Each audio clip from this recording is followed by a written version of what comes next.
Yeah, I know. Oh, okay. Just a little delayed? Breaking the ice again. Oh, okay. Making the hole a little bit bigger.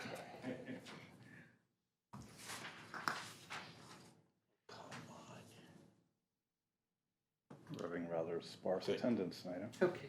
Yeah. Okay, y'all set? Yep.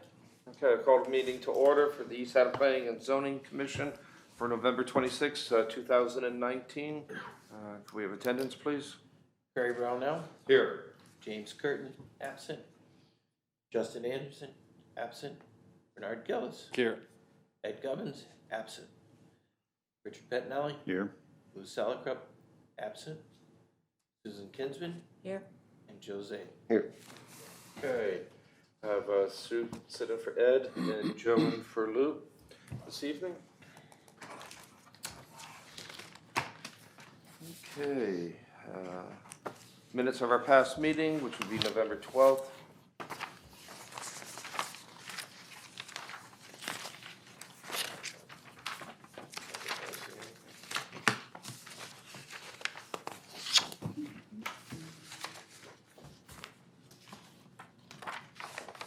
Anyone find anything? No, it looked good to me. Okay. I wasn't at the last meeting. Correct.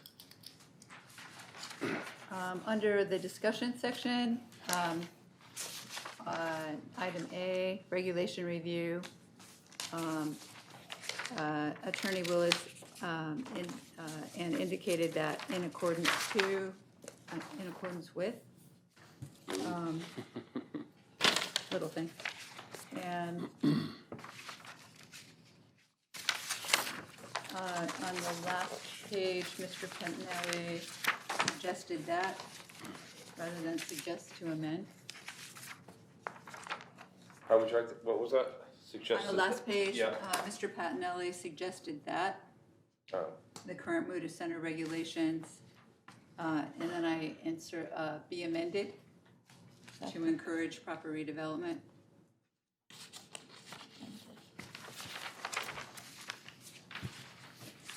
Okay. Anything else? Okay.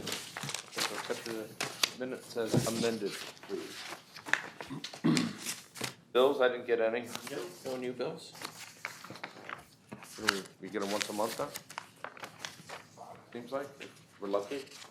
Maybe the paper didn't want to say. Paper didn't send us any, so. That's my job too. So I Wow. Fuck the good Okay, work. acknowledgement, new, section 8-24 review, proposed permitted easement to Eversource Energy for the Roaring Brook Preserve. Permanent. Permit. So presently, if you look at the overhead, they have an easement, which is in green, that can go from Florida Road all the way to Clark Hill, but in both cases, it crosses stream to get there, and when the Zeilers owned the property, they had a temporary access point that they used, and they've requested the town make it a permanent easement. Didn't they have a temporary easement? Didn't they have a permanent easement when the Zeilers owned it? No. Is that rare? No. You mean, so Eversource has lines run across the state. In some areas, they're temporary easements. No, if you take a look, they have lines that run across the state, and they have a permanent easement where the green line is. Yeah. But the yellow line is the access point that they've been using because it was an existing woods road or whatever. So are they going to continue using the yellow road also? That's what their request is. Oh, they this want a is permit, keep It's that not permanent. the access. power lines, it's an access. It's permanent easement for access across. To the power lines. To the power lines. I see. And the town of East Haddam owns the property now, so. So would they have to renew the easement? Is that what they're trying to do, is just prevent it so Well, now they're- they don't have to? They're right, they want a permanent easement. Yeah. And Because so it was we're- my understanding was temporary easements were just on construction, mostly on construction projects, and that's what this is. They had a temporary easement to access this. That was their access point for a while to, mow it to Yeah, when the Xylem whatever. owned it. Yeah, so they just never firmed it up, and then the property transferred, and now they've come, and so we'll need a report from Conservation Commission, Board of Selectmen, and we as in any of since it's a transaction, the selectmen actually need for a review from the commission. Are they asking for any other rights along with the permanent easement? To change the roads, grade it? They've already done that. That, if you take a look at this, But they've done a construction road and they're happy with that. yeah, that my understanding is, It's kind of grew, everywhere they cut, invasives have taken over, so. I wish there was some way they'd control that. yeah, that unfortunately is under the green thing, and we're really looking at the yellow line. That's know. that's So did they off build the this yellow up like they road. did all the other access roads in town? Like Shanigan Well, Road, I mean, a lot of them didn't have that wetland crossing, so they didn't need to ask for permission Mhm. for a temporary easement. A lot of them are, like if you go up Shanigan, Yeah. and the power line goes right or left, so that's their access. They use the town road, which they can, Right. and then they go that way, right or left to it. I'm okay with it, but along that yellow road, there's 20, 30 feet along each side full of invasives now. Okay, well, They can bring that up over. to public hearing. All right, And that should come from the Conservation Commission as a concern, yeah. it is a concern. Are you on the Conservation Commission? You need to, have someone else bring it up, if it's gonna come up under the Conservation Commission, because you sit on this board. Okay. Got you. I am also. Then, if either of you feel that there's a conflict of interest, I need you both, Yeah. either of you, I mean, both of you to Yeah. recuse yourself, please. Absolutely. The road is already there, it's just, we need some kind of control on I'm that. just saying, No, but if I you're don't have a strong on problem that, with then that. you need to sit on, either you're here or you're out of the room. No problem. I'll keep my mouth shut. If I find that you're pushing too much, then I'm gonna excuse you on my own. And Joe doesn't sit that night. And then you lose your quorum. even so, his presence here can Sway.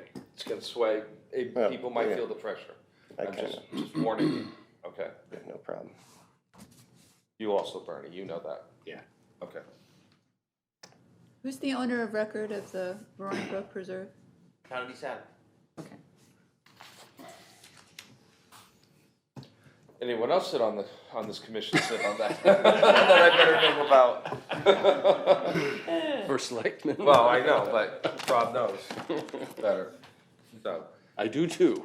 no, I know, I'm just reminding everyone, so. Very good. Okay, guess we need to set a public hearing date. January 28th, because you already have one for the 14th, I was gonna say, we have a big one on the 14th, don't we? banner. Yeah. That might attract a few people. I'm thinking. Okay, entertain a motion to set a public hearing date for our second meeting of, in January, which is the 28th. So moved. Second.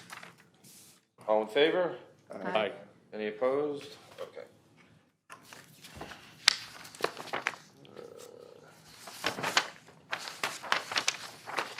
What's the date on it? 28th. January 28th. 14th, we have a banner coming in. Yes. B, new, 19-14, 60 Smith Road, Smith Farm Gardens, Marcus Winkley, owner, amendment to approve special exception permit. Passing out the actual original approval, which we granted in December of 2017. And it was an approval that limited the number of events that they could have annually. And if I remember right, I think it was Harvey who said, grant you this, and if everything goes well in the world, you can come back and ask for more. Blame it on Harvey. Well, it was Harvey who said it. So, they have now, been operating, they've, since that point, they submitted a letter requesting the extension or more things, and I'm thinking that, I haven't heard a word, but I think if I remember Harvey Sue, he said that we could hold a public hearing, have you really, you know, put down what you want on paper as far as the number of days and events. You know, they right here, they're asking for 25 out of the 365, and, you know, they had combined before that, it was 16 events, but, Well, it actually comes down to 25 out of 52. yeah. Because you have 52 weekends, and Weekends. weddings aren't really held on during the middle of the week, so. Although they've had Thursday and Friday, Well, I've it's seen the things. 13 events for outdoor that really are between, right, they want increasing guest count numbers to 13 events, went up to 165, so those are the 10th events, right? Mhm. And those are really running from late May to Cemetery. October. Yeah, yeah, after that, you're done. Yeah. Maybe stretching it, yeah. So do we have any, information on these events that they held in terms of, I've driven by them. I haven't had any negative feedback on any of them. noise, traffic? Noise, traffic, no complaints, quiet. I mean, obviously, if we have them send out the notifications, we may hear some, but nobody in the 2 years since it's been approved has said boo to me about it. Do they sell tickets to these things? Well, they abut a cemetery, For right? weddings. Not many complaints Mainly coming from there. weddings. It's Correct. mainly weddings? Yeah, But they do have They set up a really nice tent in the yard. Yeah. They put parking and an access road in. I mean, lighting, accent lighting on the trees and stuff. They do a nice job. yeah, All the parking is off-street. yeah. Yeah, all it's in the field, yeah. Yeah, yeah, Now, this is a farm, right? yeah, And this is a subordinate use to farm. yeah. Would it still be at these levels? That's for us to determine, right? Yeah, I mean, you know, I mean, Well, what determines subordinate to, I guess a dollar figure.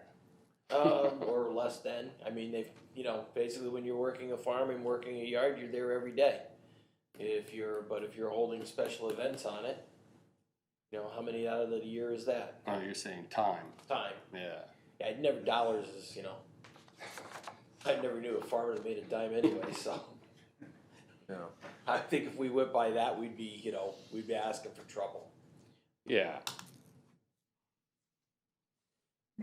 well, but how are we basing it though? I mean, I think the fair's is time, you know, you're there every day. but have we said how we're gonna base it?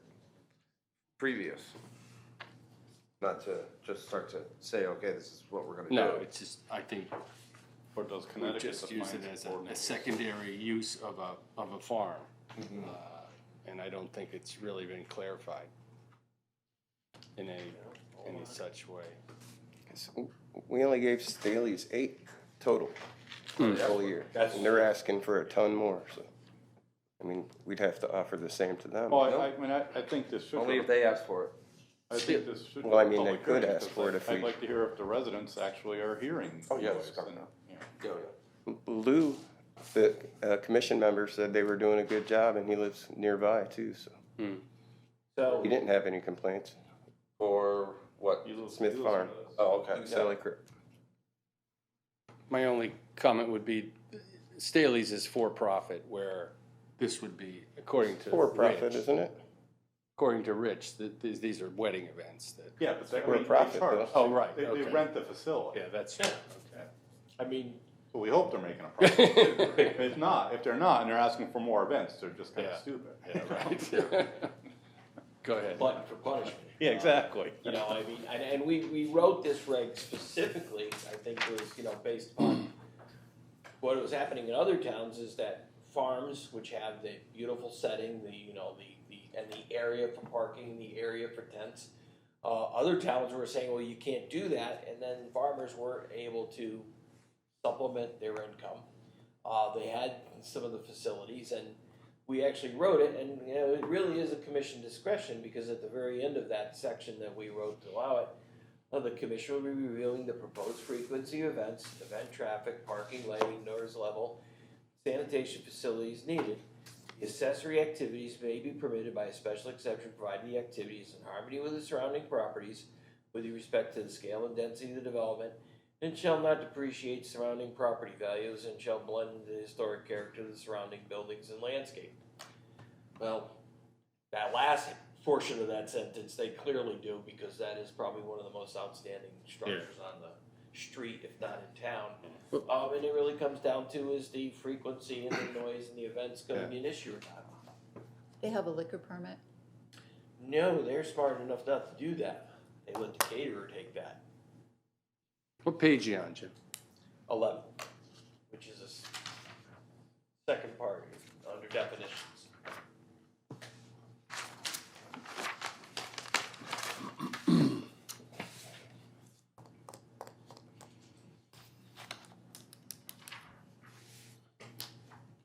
You know, there's what, under the accessory portion of agricultural use.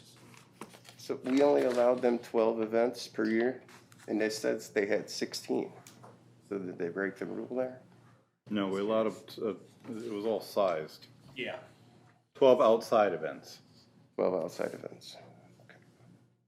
6 and 6, yeah. And part of this for the history. And 30 additional inside.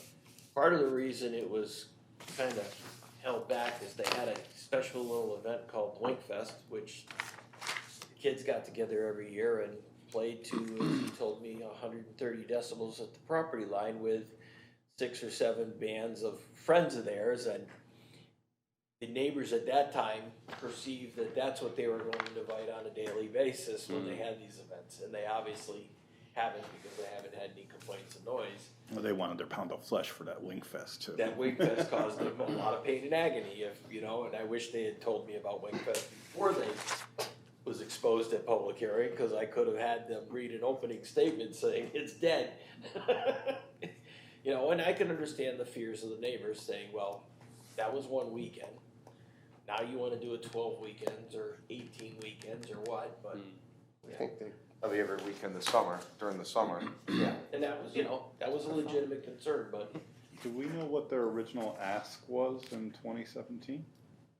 Because I know we cut them down significantly, but I'm kind of curious to see if they're just going back to what their original ask was. I'm sure it's on the, it's in the minutes, I'll dig it out. Oh, yeah, yeah. No, it's the number, Okay. 865. definitely have to see what the public says. what's that? Make a determination about what the public says. Oh, yeah. Obviously. Any other questions? I'm good, no. Okay. 28th again? Yeah, entertain a motion to set a public hearing date for the second meeting of January, 28th. So moved. Second. All in favor? Aye. Any opposed? Okay. Discussion, accessory units. Did you get something back from Willis? Yes, and I think it was put in your, it should be dated November 14th. Yeah. Yep. Okay.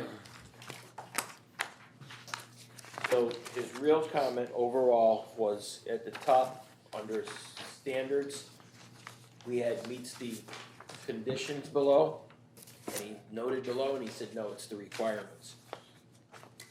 That was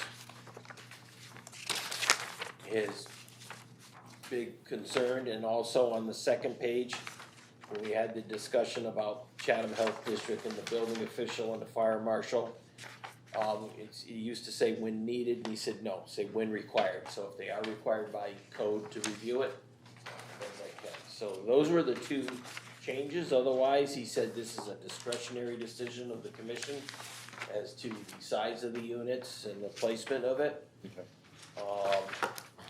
He again, when he talked about the deed restrictions, he says, well, you're already going to special exception. The neighbors are going to be notified. He agreed that our applications probably say, are you aware of any deed restrictions that pertain to this property? He said, but we are not to be the title searchers. It's not my job or the commission's job to go in and review back 6, 7, 8 deeds to determine if there was a restriction or not.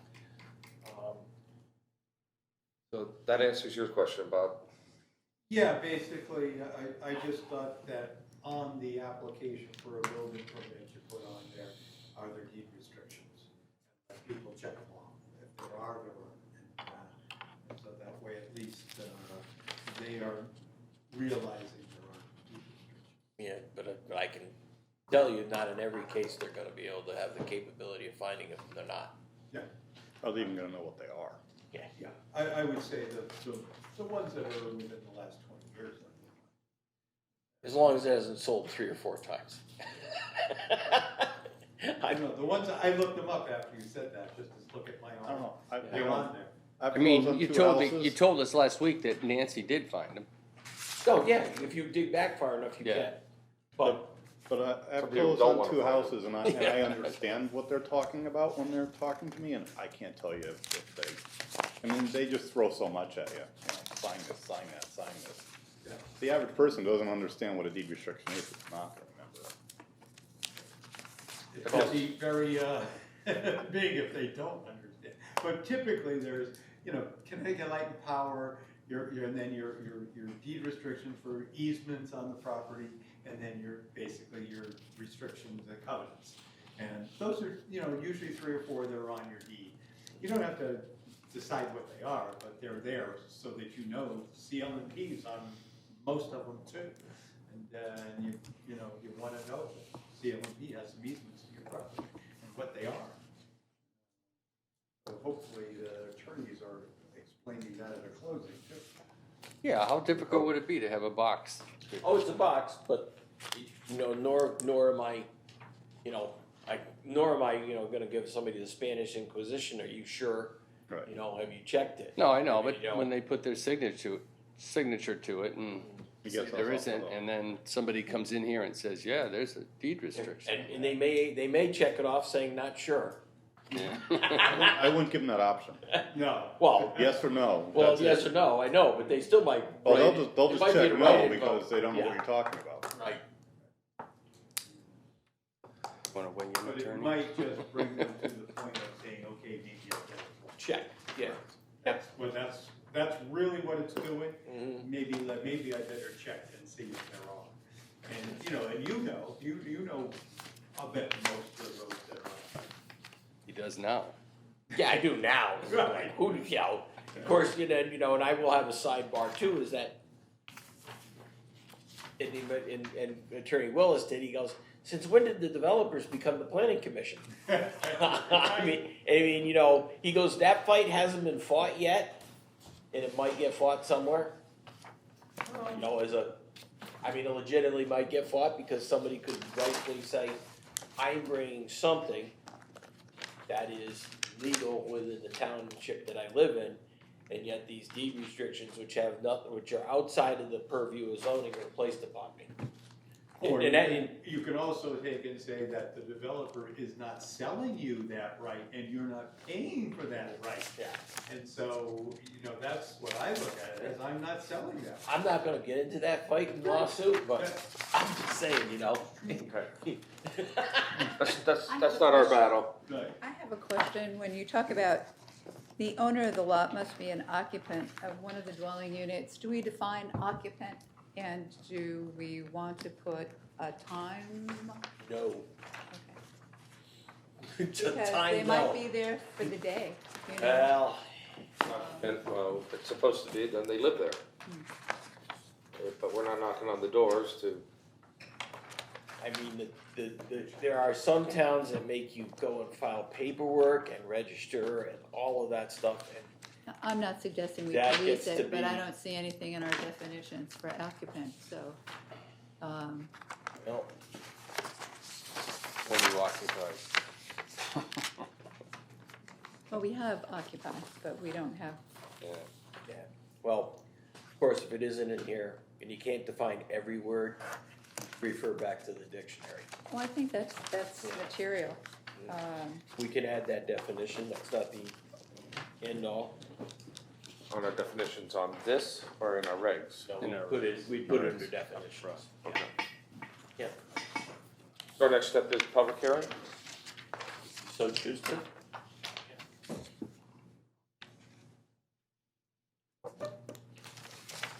Because if you take a look at definitions in the back of this document where I put habitable space, our existing it's a little funky, because in the existing, they must have grabbed this out of the building code way back. It says space in a structure for living, sleeping, eating, cooking, or sanitary facilities. Closet, halls, storage, and utility space is similar is not considerable habitable space, but hallways and closets and all that are your square footage calculation. So the proposed is an area within a building used for living, sleeping, eating, or cooking considered habitable space. For zoning purposes, when calculating habitable space, square footage, habitable space will include bathrooms, closets, laundry rooms, finished storage rooms, and like finished rooms. Utility rooms are not considered as habitable space. Because when we take a square footage of a house, you know, it comes with closets and hallways, and if it's 2,000 square feet, that's part of the calculation. So that was the only other amendment that I added to it after reading our own. So we're looking to also put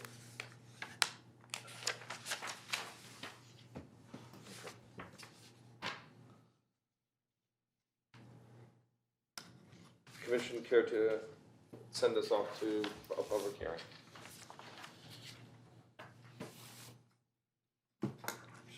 Yeah, I don't think there's any much more we can do with it.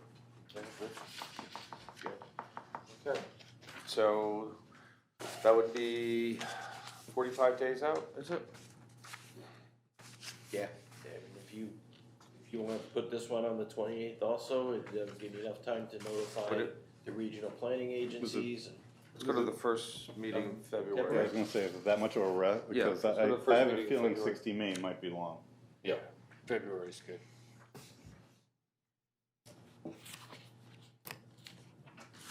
Who's making that motion?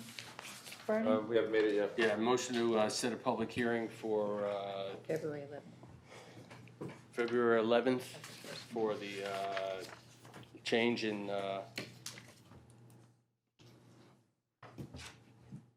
accessory dwelling regulations. Do I have a second?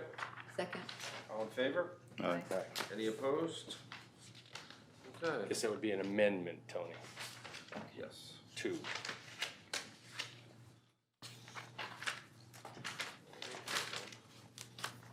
Jim, you gave us that new list of meetings for next year, correct? Yep. yes, So I do have it, I have to find it. Okay, agricultural regulations.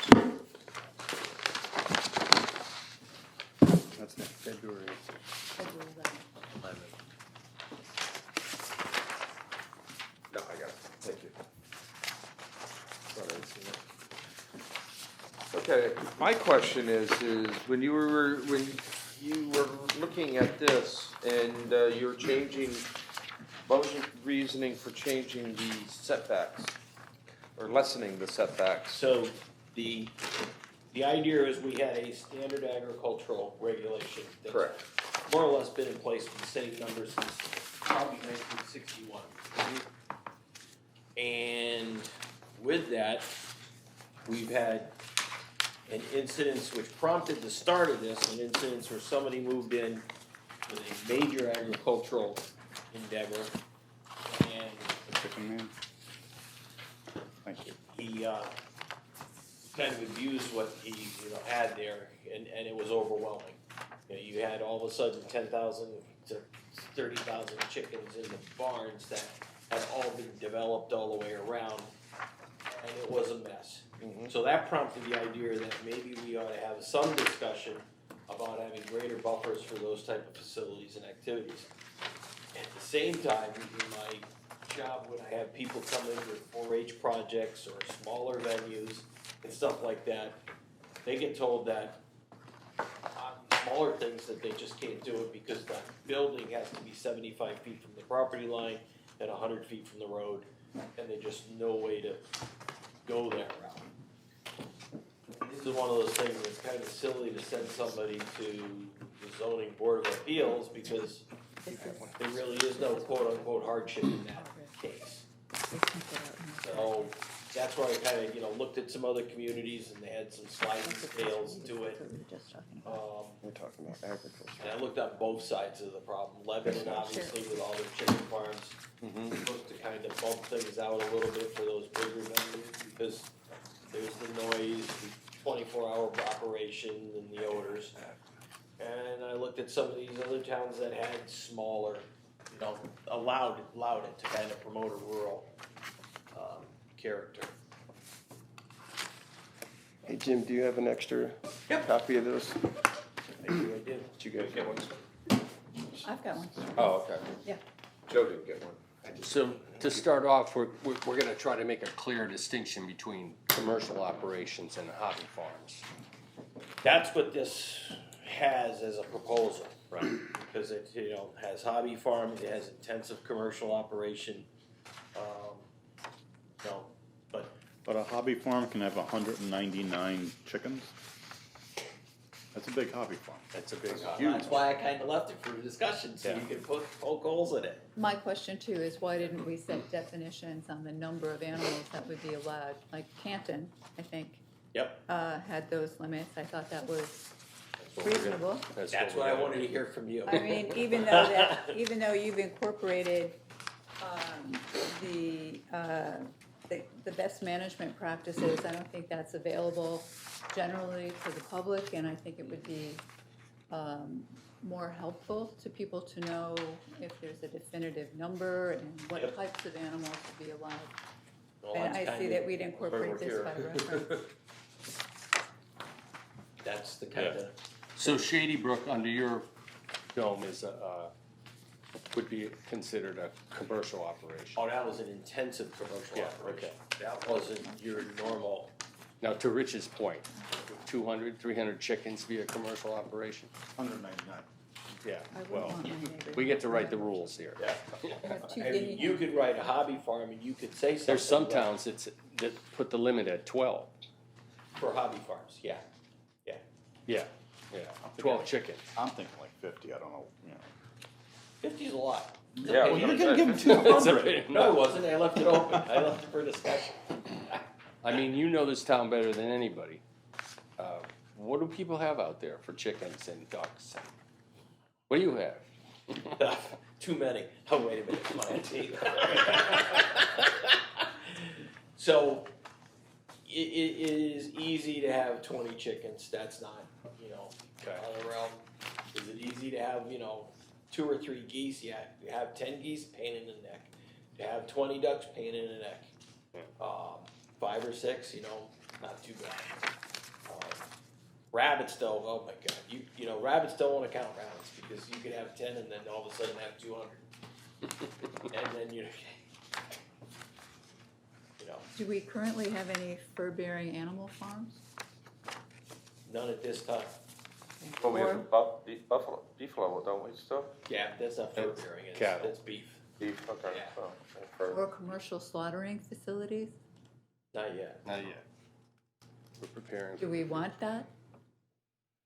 You know, that was one of the discussions that came up about, you know, there's no place except for Rhode Island right now that deals with USDA approval. Even Salem Prime Salem? Cuts does not, you can bring your animal to Salem Prime Cuts, they can butcher it, they can package it up.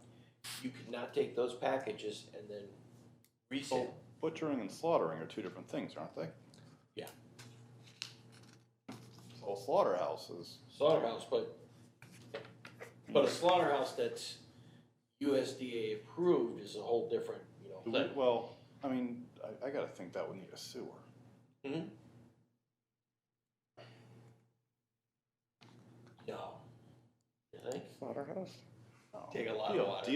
The BOD loading is pretty high on their BOT waste would be product. huge. Well, how does Pa get his USDA approved? He unfortunately puts it in a trailer and takes it all the way to Rhode Island also. If no, he doesn't. He takes it to Salem, you buy the animal. Because you're bringing it for your Yeah, but consumption. he's got it listed as USDA. Then he's bringing it to Rhode Island or another That's facility. the only place you can take it. That's where Scrivener's been, unless they changed it recently, Scrivener brings his beefalo to Rhode Island. And Peter Dean? Peter just has it done so that it's for home consumption, No. so he goes to Salem. Okay. And it does, you look at Pete Dean's package, it'll say hamburger, and it'll say, you know, 80-20 Hamburg, not for retail. Says right on the package. And that's Salem. Yeah. They can do that. Yeah. Well, let's not get tied down in the minutia. How do we approach this? Well, we can start looking at the numbers. Yeah. At that point. Oh, I talked to a friend 2 weeks ago. He lives in Middletown, probably 10, 12 acres. He has Barbados sheep, black-bellied sheep. Yeah. He gets 8 of them, 10 of them, raises them through the summer, and then takes them to slaughter in the wintertime. And he calls it a hobby. So but in his case, because he has 10 acres, Yeah. he could fall under our existing regulations if he was here, and there's nothing. It's all his. Yeah. So what we really, I think, you guys are asking is, what do we do with these Smaller small lots. little lot? Like I said, me. You. Yeah, 2-acre lot. Which, if this came in after the chicken guy, I was in compliance, because mine was before that. But, you know, I have 3.8 acres. Yeah. I took a look at it, my shed is probably 50 feet from the backyard. As I discovered it now, it was like 40 when I thought I was putting it up. And, you know, we had a dozen chickens. But under this current regulation, I can't do that. Because it would be literally in my backyard. Like I wouldn't have it out by the edge of the woods. Right. It'd be 30 feet from the back of my house. Yes. And I don't so- want my chickens 30 feet from the back of the house, you know. But I have Push them on your neighbor? Oh, you know, my neighbor's house is farther from where I had my chickens than I am. He's a rear lot, and he's over on the side, and he built a damn garage right next to my house. So. And I think also too, one of the things you have to think about too is that when we look at it, is the average size of some of these animals. I mean, that's why large-bodied animals, Right. you know, they're big. I mean, but even, you know, I took a look at, and sheep, you know, I didn't realize that they're big. They average 150 to 200 pounds. Didn't realize, I thought they were smaller than that, maybe, you know. Same thing with goats. They can be, the larger goats can be 150 to 175 pounds. Alpacas, which people have in town, We don't- 150 to 200. 200? Yeah. Yeah. Llamas, which I know for a fact, because you abandoned me that day and it chased me down in the field. I turned around, he's over the fence. I was smarter and faster, that's all. All right, finish your sentence. 300 to 400 pounds. Really? Yeah, yeah, That's the largest sheep. The Suffolk sheep is the 400-pound sheep. that's a monster. Big sheep. Yeah. Yeah. So They're how coming does, to town. I don't wanna know how you know that. Google. how does this get enforced? Like, because I'm sure 50% of the people or less are gonna be looking at the regulations and just put a farm in anyway. I put up a, you know, I knew my setback for shed, I never thought that. So does I this guess I just was, get but I would never enforced think, by I wanna buy a report? dozen chickens. It gets enforced by neighbors By report? asking and reporting and So it's probably, or if it's so obvious when someone drives by, you know. Yeah, if it becomes an But annoyance, The problem we have right now is we're it's just a common precluding, sense issue. see it. you know, the people moving to East Haddam, like I did, like, oh, let's get chickens. If I did it today, I'd be in violation of zoning laws. Only if you got Never- reported. Well, but I never, is that really our intent to make it, you know, to have neighbors rat each other out because somebody has a half dozen chickens? I could've got chickens in West Haven, I had like 1/10 of an acre. And I could've legally got a couple chickens. Yeah. You're not in West Haven anymore. No, but now I have, you know, 38 times the size of my lot, I can't get a chicken? Yeah, but you're saying all you need to do is move the shed closer to the house. You know? I don't want it closer. It's much like we went through with the parking regulations, or we really, or with With the trailer. with the trailer regulations, are we really gonna get down to minutia of, no, you need to be, for a dozen chickens, you need to be 300 feet from the property line, or 150 feet from the property line for a dozen chickens. I mean, Yeah. it's just not that big a deal. The biggest part is. We could set from the nearest dwelling, we could set a distance, so you can't put it, you know, 15 feet from my property line and 10 feet from, or, and 20 feet from my neighbor's house. See, chickens and ducks, that's not my issue. It's the sheep and the goats. And Yeah, the which, horses. you know, but nothing says we can't stage this, that, you know, fowl are one thing, small animals are another. You know, small animals are worse than chickens, I give you that. But right now, they're both precluded. Did anybody look at the previous meetings? the town, different towns' regulations. That's why I gave it to you, so you can kind of say à la carte. I'd like, It's a, you know, it's a discussion, pick what you like and we can Yeah. add it in there. that's, I like Marlboro's personally, but I seem like- kinda in the middle of not too much, but enough. Well, East Hampton has some good points, and it all comes down to what Jim mentioned earlier, the size of the lot, and, you know, what kind of animal you're putting on it, whether it's chickens or, It's a lot of common sense, needs to be, yeah, you know. need to use common I mean, sense. some of them are a little over the top, you need, I don't know if it's Simsbury or something, you need an acre for a horse and then an additional acre for every other horse, or. That's not unusual, though. No, Why Marlboro no, I only think it's horse? 3 acres for a horse. So and someone then- couldn't have one horse on a hobby farm? Actually, there's where I'm starting to be an expert on, because it seems to be that after all these years, the Department of Agriculture and the Extension Center do recommend a minimum of an acre and even sometimes 2 acres for every large body animal, unless you're gonna go and put a paddock. And so I have this discussion with the homeowners or future property owners, and I always ask, have you done this before? And if they haven't, I kind of walk them through what's gonna happen if they don't have enough space. So in the first place, the horse is gonna trample everything you own. Second thing, you're just gonna start getting vet bills because of the mud and everything in there. And it's actually come back true, you know, I have enough room under zoning to do this, you know, just by a scooch, and they do it.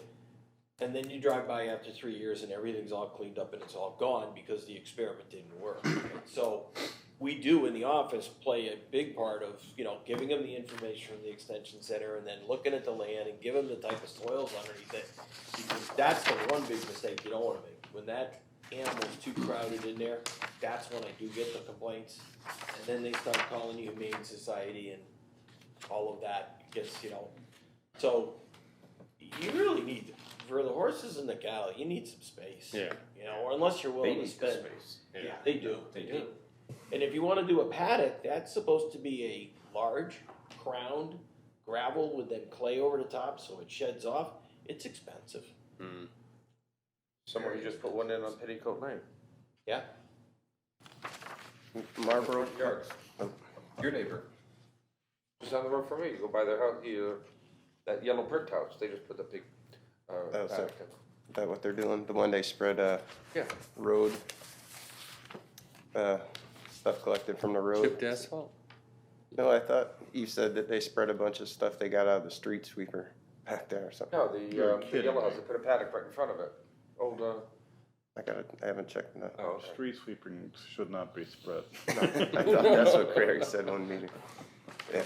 So what I'm hearing is that basically there's fowl, birds, chickens, that kind of stuff. Then there's small animals, and then the large animals, cattle and horses and stuff like that. And if we broke that down into area, Well, you That would could, be a good you place to could leave start. the large animals where it is now and we're Yeah. kinda good. Yeah. Right.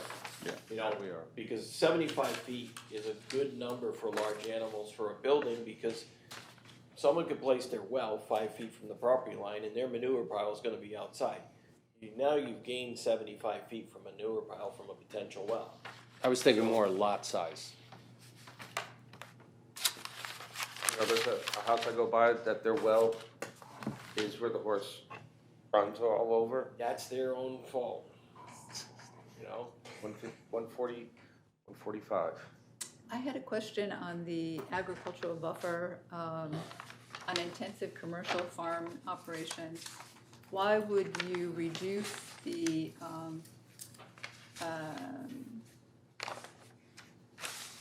setback for property that abuts open space or land physically unsuitable for building purposes? I would assume that might be wetlands. I would assume in those cases you would want to maintain that kind of setback, so there's not an infringement on the open space use. So the 100 feet was developed out of the white papers put together for nutrient absorption from wetlands and property lines. And, you know, so if you take a field that's actively, really heavily, intensely done, if you leave 100 feet of vegetation and buffer, it generally, in most cases, does the job. So that was kind of why we went back on those white papers to develop on nutrient loading. So when you get farmers that do that, do a field and you have an open body of water, the best management practice is 100 feet. You typically don't get that, and they broke down, what the success rate at 100 feet is, 75 feet, 50 feet. So since nobody's occupying that land, we're still keeping the nutrients on the property, but we're not infringing on somebody with noise and odor and et cetera. That was the reason for the 100 feet.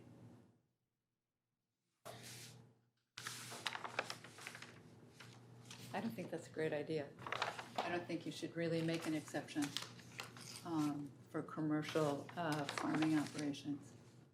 Well, Especially since you don't have an abutting property owner to kind of police it. It's an open space, and it's designed for open space purposes, not to provide a benefit to an adjoining property owner who wants to have a commercial farming operation that will impact the open space. so I'll give you what the Agriculture Commission said. Under today's regulation, they can use right up to the property line. So that's where Great on the minds think balancing, different. so. I disagree on And that. that's kind of why Yeah, they, no, it's a good point. But I think though, anyone who, any property in open space that has a commercial farm by it, the people who monitor that open space, I'm sure are gonna keep an eye on it also. We tried to. That's their job, right? I mean, how do you enforce that? So you can't really enforce? Well, if you You find can't that say you can't the, use your own property? I'm sorry? You can't tell somebody they can't use their own property. Right, but if you're finding that it's detrimental to the wetlands, then they can come after them, am I right, Jim? Yeah. At that point, because you are damaging the wetlands, I mean, Yeah, you but- set up barriers, but then if harm is being done to it, then you do have the right to go in and reassess it. I mean, I know there's properties abutting open space that aren't really damaging the open space. I mean, I guess they're not commercial though, That aren't damaging or are damaging. are not. Okay, yeah. Yeah, but you're talking, referencing commercial only? Or is this any is this any farm? It's No, I was making reference to the intensive commercial farming commercial, operations. well, that's different. 29.3, section C. It would depend on the farm, too, the type of commercial farm, if you need that. Do you have a copy of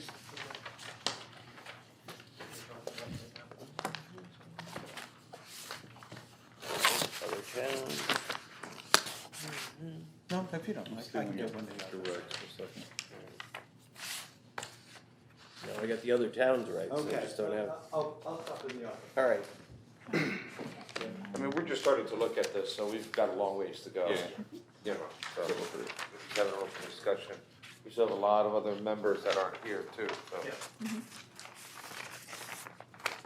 If you want me to take a shot at the hobby and number of animals, bring back a range Yeah, for discussion. one thing we've been leaving out is pigs. They're That- done. I don't, what do you mean, they're done? Pigs are regulatory, statutory wise, they have to be 300 feet from any, Because they're pigs. But that's the Pigs. state, right? that's state, but that's, believe me, when someone calls up, that's it, they're done. Yeah, you 300 said that the other feet. Well, meeting. you have a proposal here that the 1, 2, 3, fourth one down, pig, swine, pigsty, per Connecticut statute. No pigsty shall be built or maintained on marshy ground or land subject to overflow. That is right out of the statutes, that section. All land is subject to overflow. Greg, it's right. That's the statute. So Jim, under Canton's regs, there's the subsection G on hoofed animals. That gives a fairly succinct summary of the types of animals and the minimum lot size. And also, Canton? Simsbury, under number 6, section A, B and C, that kind of defines numbers. Yeah, that's where my 3 acres and Which one was that again? Simsbury, horses, ponies, sheep, similar animals should provide at least 3 acres and that no more than 2 such animals are kept further than. No roosters or peacocks. Yeah, that's another one. Yeah, roosters have Have a rooster. cause problems. And they're limiting their ducks and chickens to 12. I was thinking that number 24 that you came up with was kind of a good benchmark. What was it? Canton gives them 10 per half acre. Fowl. Fowl, yeah. 10 per half acre, huh? So you. 2 acres you could have. 20. No, 40. That's a lot of 40, that's chickens a to lot, have. that's a lot. You think for property your size, let's just say, So I could have well, you could have 60. 60, 70. So But would you 28. think that that would be a lot? That would 40 be a would be lot. a That'd lot. 70 would be a lot. Yeah. 40. I have friends in Bethany, and they had like 35. They weren't thrilled. They had 35. I think they got up to that number, Mm-hmm. and you know, and they were like producing eggs. Like, you know, they couldn't give them. They literally couldn't give them away. Yeah. So you know, I agree. You know, I think 35 is over the top. I think 35 is over. That's turning a commercial. You know, 20, you know. 24 Might not is, be intensive, but I better be making some money 2 on it. dozen, possibly? yeah, Yeah. maximum, yeah. You know, 2 dozen to 30 or something. And how about when it comes to sheep and goats? I have no. What does the state usually say that you can do for, land-wise for sheep and goat? Oh, that's depending on size, it's, 6 to 10 per acre. That much? Yeah, I think so, yeah, Like I'll double check with 30 the of those. I'd be recommendation. kinda curious what the state is on all these. Quit and go on the farm. So the Canton regs for that, for llamas, alpacas, sheep, goats, swine, a lot shall contain 1 acre of land for the first animal, an additional 20,000 square feet for each additional animal. It's a half acre, yeah. Yeah, that, That's a little strict. yeah. It is. That is, because really what we're looking for, Simsbury, I mean. Well, you're talking hobby Realistic farm, you're acres. talking somebody that probably has 3 or 4 sheep or goats or something. So my wife has 2 goats. Oh, she does, Oh. in addition to 20 chickens. Well, he wouldn't say how many chickens. He's in violations. We're not going Are there. you in compliance with the zoning regs? There are no zoning regs, remember? Besides, my farm pre-exists zoning. No? Yeah, it does. Oh, there wasn't any Oh, yeah, there farm were. down there. Oh, yeah, there was. I still have the original chicken coop. It's older than all of us. That's right. smiling. But as I said earlier, you know this town better than anybody. I mean, what's the average number of goats that people have? When people have goats, they have they always have 2. Because Yeah. if you don't have 2, then they whine. Yeah, They don't have much more than 4. Holly, who's our secretary, yeah, she used to breed them, how many? and she would get up to like 6 or 8, Okay. at best. And And they'd she, have it as 4-H projects, and then they'd sell them. And they'd how go. big's her lot? Her lot's an acre and a half at best. really? And but the area that she had them in was no bigger than 2 of these rooms for all 8. Yeah. I mean, the room I have right now for the thing, the building and the pendant area is no more than half of this room. It's, Ray of Light has half this room full with more than 8. Yeah. And so as long as it's dry, well drained, You feed them. they're fed and they're roofed and covered, they're perfectly fine. Yeah. And the biggest thing with animals like that is that everybody says, oh, well, I bring them and let them eat the stuff on the wall. As long as you watch them. Because after that, they'll go to the stuff they're not supposed to eat and roll on you, like the rhododendron and the azalea and everything else. Yeah, so 90% You of gotta them. spike them out. Huh? You gotta spike them, Yeah, so they don't go anywhere. exactly. Yeah. Yeah. How about sheep as a, Very, Sullivan. huh? Sullivan's got a bunch, but she herds them across the road. Yeah, she went over That there big now. field. She has permission to, bring them across. And they're doing that with, that's a where are we? lot of shit. Gray Hillwood Road. Yeah. Great Hillwoods. Yeah. That, They built that huge house right at when you get to the Oh, top. where they have sheep? Yeah, Oh. and they herd them from diagonally across the street. She competes all over New England for those animals. She sure does. Yeah, I mean, that's a, And she didn't give it up when she went to school. I was surprised. yeah. And that's a hobby farm. Yeah, that's, Yeah. I don't think any of them ever make it to the butcher market, do they? I wouldn't think so. I They're think those they- are pets. Yeah. Yeah, they're all named and bowed. So we have a bunch of questions for you to answer as right Yeah. now, right? Yeah. Okay. Yeah. Since we're gonna keep on revisiting like this, Yeah, no, any it's more questions? or we Good can dialogue, move yeah, on to- no, we'll Okay, circle back. yeah, yeah. Let the other commissioners catch up. So did you have one more question, or are you all Nope, set? nope, I'm good. Okay. Thank you. Yep. Okay. Well, just one more question. Do we have anything about roosters in this town? Nothing, no. And is it an annoyance? The only time it's an annoyance that we had to send a cease and desist, is when the property owner insisted on turning on the lights at 2 o'clock in the morning, slamming the door and leaving the lights on so the rooster let loose to wake up the rest of the neighbors. In a lake zone, when everybody owned a 1/4 acre of land. I remember He was that. popular. And she told me to go blank myself. And so we had to, unfortunately, spend money on an enforcement action because she couldn't meet the regulation in any shape or form. And there'd have been no problem if she did turn the lights on and slam the door and laugh about it. There was no doubt in our mind it was a Tense no. weapon. Okay. We can She address since that. moved and bought a bigger lot with a nice little place in the back, and she could keep a horse trailer and everything. There's one across the river from me in Oh, really? Chester. Oh, you hear it? Every morning, yeah. Well, that's a problem with living on the river. No, it's far enough away that it's nice. It's, but I don't know about the neighbors down below there. Where, in Chester? Chester, yeah. Well, John Bennett, attorney John Bennett, I called him up one day and I said, why are you being such an SOB about this regulation about roosters? I said, you're bad press all the way across. He goes, it's personal. I knew where he lives. It happened to be right in that little village. Okay, CBIG district. So what I gave you was our existing regulation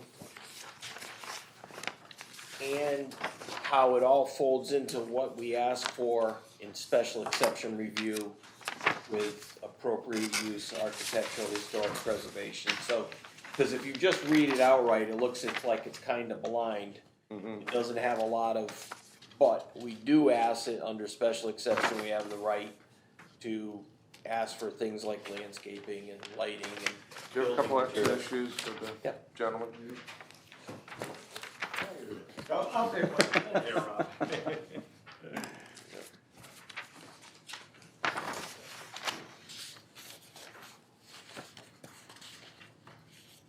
And I also provided a, in yellow, the map of the existing. And then flip down in the overlay photo. When was this map drawn? You mean, when was the photo taken? No, the zoning map. Oh, well, we last touched this probably 2001, 2002. Really? Yeah. And why would you carve out that C3 commercial district from That C3's been there since 1970s. Why wouldn't it be incorporated here? The C3, if you read the C3 reg, really talks about being less intensive commercial, not allowing industrial in it. And if you take a look at Plains Road and the Right. architectural, aspects of it, it was kind of carved out for that to go from residential only to allow some limited commercial. We had the bank, we had the library, we had the Bernstein's offices, law offices that were, there. So The framing store, Yeah. there was the antique store that closed Yeah. years ago. So it was carved out way back. What happened is we actually had, when I got here, a commercial zone, which kind of covered the same area that's on this map now, and it allowed no industrial. even though Brown House was in it. And we kind of brought it up for discussion like we're doing tonight and said, look, you know, I hate to say it, but you've, over the decades, have allowed this mixed-use zone to go. And now if somebody comes and wants an addition on an existing industrial structure, you can't even permit it if you follow the regulations, because they'd be continuing and extending a non-conforming use. So we kind of threw everybody in the pool to create this district to allow Brownell wanted to put an addition on it, or if any of the other buildings wanted to. The only thing we did with it though is we said that you're gonna have to come back with some architecture to it. So when you take a look at the building that Bruce Dutch owns with the wood siding, that was a plumbing before, and he came in with siding. Bruce built his building off the road, but there's some architectural features to it for Dutch Oil that were incorporated. We wanted to make sure we didn't build metal shacks that rust. You already have. Learned our lesson? Huh? Learned our lesson? Yeah. That went in years and years ago. Which one? Muda's Auto. Buddhist Auto was, I think, the first one that went in. Yeah, I was gonna say, yeah. Donnie Davis? It looks like it was. Yeah. Oh, yeah, it won't change.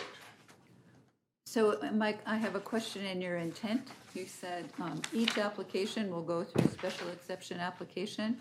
Would those be non-residential applications? Because you have your permitted uses down below and residential is permitted. So would a residential application require? Yes, yes, because if you take a look, residential, if you look under dwelling, single family, only as accessory use to a permitted or special exception use. So the other intent was at the time when we looked at this 2000 was, Bob knows about this, the side-by-side buildings, we were having commercial properties being taken up on W.F. Palmer being taken up with residential.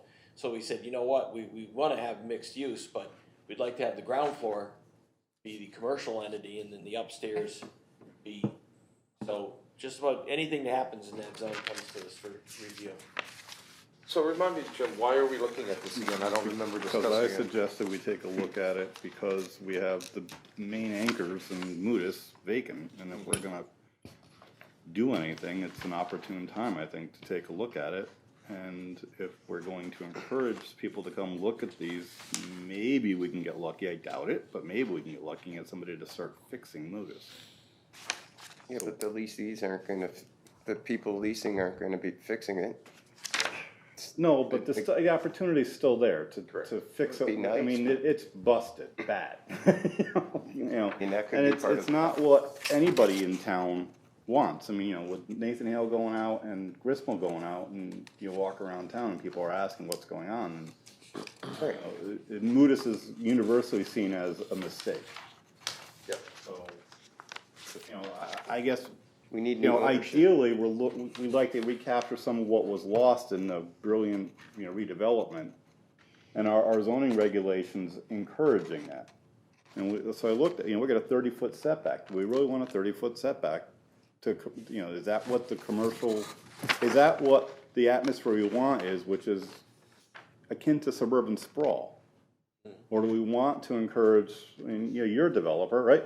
They're getting closer to the street. 15 feet is, you know, sidewalk and the building, you put the parking behind it so nobody sees it. And I think what you're bringing up is where I think we should be looking at is how to plan, take the Nathan Hill, what should we do with that Rip now? it down and What- turn it. Right, well, yeah, but I think what we should be basically coming up with a plan so is when somebody comes in to invest, they'll have an idea as to what does the community want this thing to look like.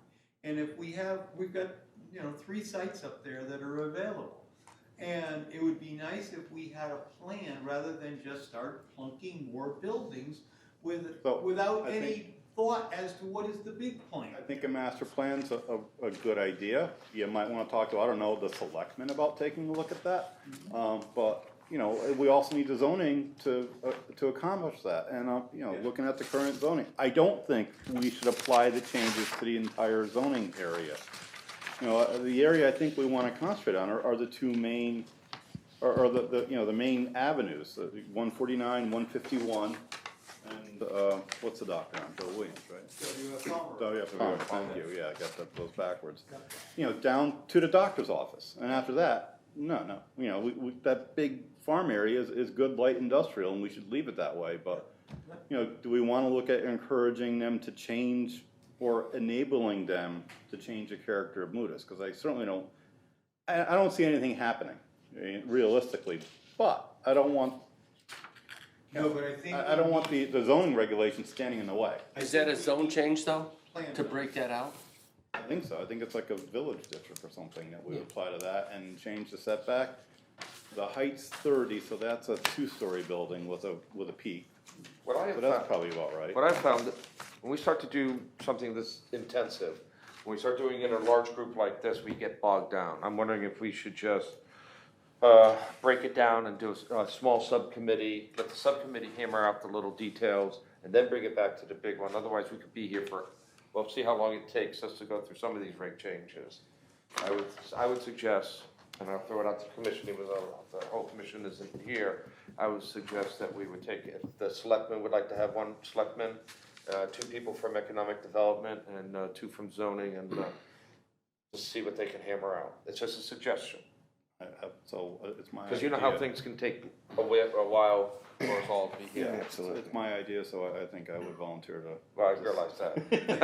I was gonna be volunteer. Let me feel out some other people, and Bob, does that sound reasonable? Yeah, no, And, that's Rob, you have Colleen That's a on- very workable way in which to look at the situation and see what we could do with it. But you know why, subcommittees work a lot better, I think. I agree. We'll get it done faster. That's fine. Okay. Rob, did you want the selectmen involved, or do you want us to handle it in-house? I'm sure Carleen would be interested, she's very liaison. It's your call. That's fine. Okay. Okay. Is it the big thing, Rich, the 30-foot setback? So the 30-foot, the side yards are the other thing you wanna look, and maximum building coverage 20%. That's probably okay. Let's compare it to like what's Chester's, what's. Yeah, but would your focus be on the bulk requirements, or I think my are you focus, looking at a bigger picture? I think I think it's the big picture, but I think the focus is on the front yard setback, because we don't wanna encourage it to turn sideways.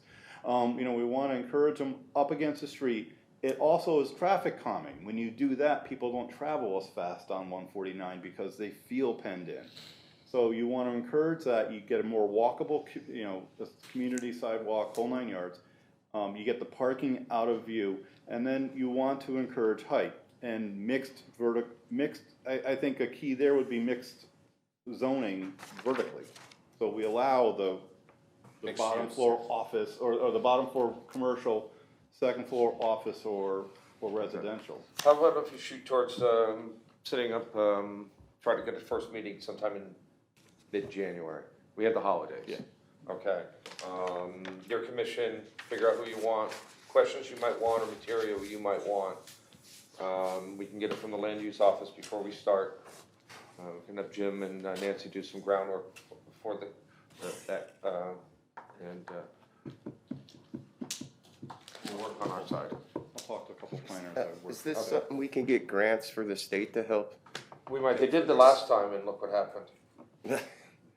Well, you know that, I have the paperwork. We need Remember I money. brought it all in? That's the if there was ever a site factor, is that, money.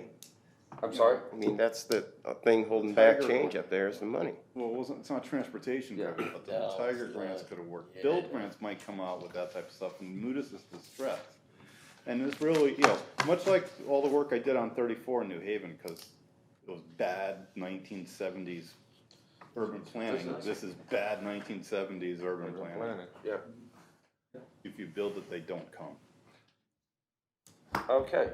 Anything for the ZEO report? Yes, you asked me to go out and get, some more prices. Yes. So,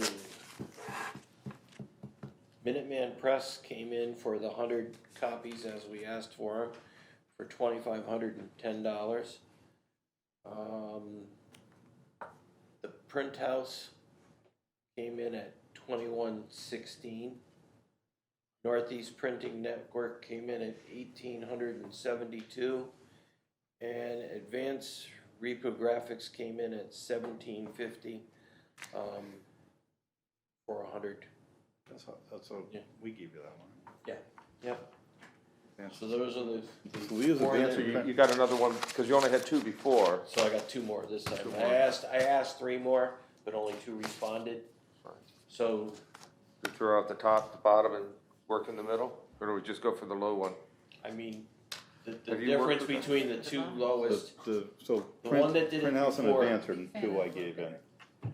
I gave You're a them. big fan? They didn't answer. Big fan No. of Blue Oh. Bear. Print Is house that right? is one, wait, who's the, 2116. advanced is one that we use. I like the Advanced person that did it last time. reprographics, yeah. I Came think in that's at one that we use most. 1750. You know, they do produce for us a slightly different type of document, but some of the, some of the marketing stuff we do, we don't do in that bulk, but, they do a nice job. The plans and sets that we do, we're getting sets of plans back yay thick and they're accurate. Who are you advocating for? I'm not advocating for anybody, I'm saying I've worked with the low bidder. Oh, As I told them I would, I got Jim a couple of the print houses we use. oh, I see, all right. And the low bidder that came in at 17 advanced is one that I have used for my work. Now, the job's a little bit different, but they do spec packages and everything else, and we have to check them, because you gotta make sure that it's right and the pages are right, Yeah, and, they're accurate. okay. Do you see any of their work, or? No. And the work I could bring is not clever, pretty. We have samples from any of them. The only thing you have samples from Northeast Printing, which did the last project. That's all you have. Okay.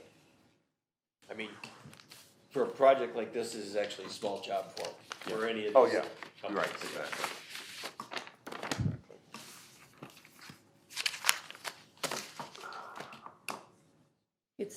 You're just printing a report, right? And No, this is Plan of conservation Plan of development. conservation development. So it's Will be spiral colored. bound. It's, And so, why wouldn't we necessarily go with the low bidder? We would. Quality. And that's the only thing I can think of. Yeah. I mean, If Rich has worked with them before, Yeah. can attest to their ability to meet the deadline and produce quality work, I don't see why we would spend more than the low bid. Who did we go with for the last time? The last time we had a Northeast. Northeast. And that was 1800? 18, yeah. Which, 1872. I mean, they did a good It's job, and we 75. knew that was verifiable that they did a good job. It was $1 more, so. I have no allegiance, I just, I think I've used Northeast as well. okay, what would the commission care to do? Say if it's broke, don't fix it. If it's not broke, don't fix it. So I say, for $1 more, we know that they work. Yeah, I was leaning towards northeast, but, Okay. Go northeast then.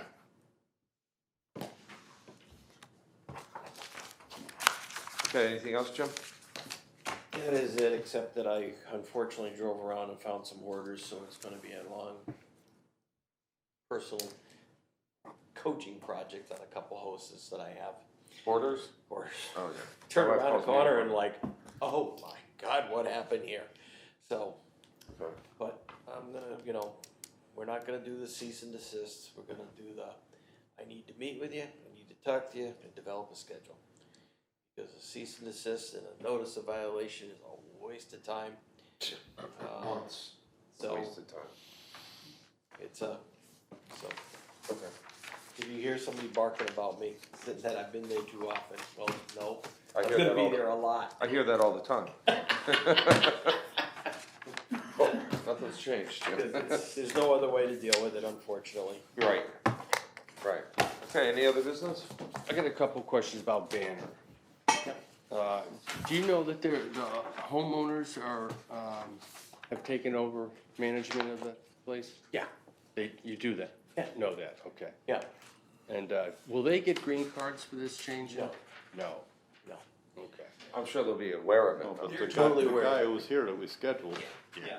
the president. This year. So what, they've given up management to the owners, huh?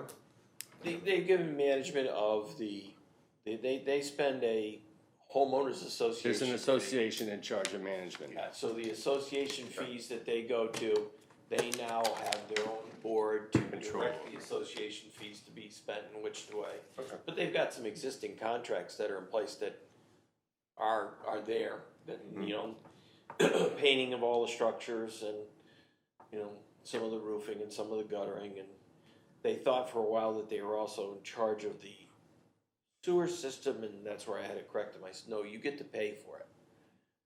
But the permit is out to Banner Realty, and it covers the entire property and not just the 48 units that are part of this association. So that it extends way beyond. It confused the poor people at DEP, because DEP called me up saying, did they sell the entire thing to these people? I said, no, not. So we've had extensive conversations. Okay, good. Yeah, and they are totally aware that there's a public hearing coming. And this is our second meeting of January? 14. No, the 14th, the first. 14th, okay. So the other question is, we don't distinguish between condos or apartments here, right? No. Or do we? No. As far as, What these units are gonna be? oh, no, it's just units. When you read that regulation as it exists now, it just says units. And they would be owned by Banner Realty, because they own the building, right? Correct. Yeah. Correct. They could then also sell, if they built units, they could sell them and rent them, and it's a combination of. So our regulations as they exist don't differentiate between whether it's going to be privately owned by, you know, Right. the outside, or owned by a corporation and then rented. So it could conceivably be an apartment building of 8 units, or, Yeah. Yeah. If we get to that. I'm gonna be sick on January 14th.